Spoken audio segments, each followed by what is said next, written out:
আসসালামু আলাইকুম, আমি ডাক্তার রুমেলা আফরোজ। আজকে আমি আপনাদেরকে গর্ভাবস্থায় হরমোনের যে পরিবর্তন হয় এবং যে ভূমিকা রয়েছে সে সম্পর্কে বলবো। প্রথমে আসছি প্রজেস্টেরন হরমোনের কথা। পুরো গর্ভাবস্থায় এই হরমোনটি বৃদ্ধি পায়। প্রায় 35 দিন পর্যন্ত এটি কর্পাস লুটিয়াম থেকে তৈরি হয় এবং এরপর এটি গর্ভফুল থেকে তৈরি হয়। এই হরমোনটি শরীরের তাপমাত্রা বাড়ায় এবং আমাদের যে মাংসপেশি তা শিথিল করে।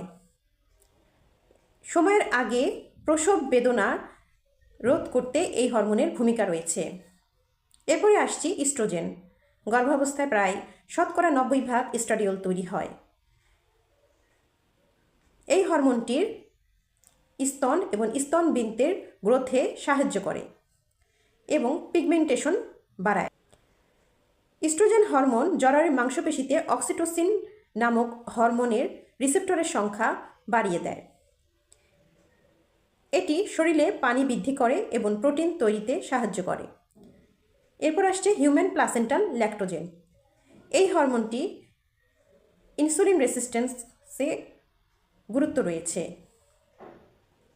ইনসুলিন রেসিস্ট্যান্ট হচ্ছে শরীরে ইনসুলিন সিক্রেশন হচ্ছে, কিন্তু ইনসুলিন রিসেপ্টরের সেন্সিটিভিটি কমে যাচ্ছে, ইনসুলিন ঠিকভাবে কাজ করতে পারছে না, যার কারণে ইনসুলিনের পরিমাণটা বেড়ে যায় এবং আমাদের গ্লুকোজ মেটাবলিজম সঠিকভাবে সম্পূর্ণ হয় না।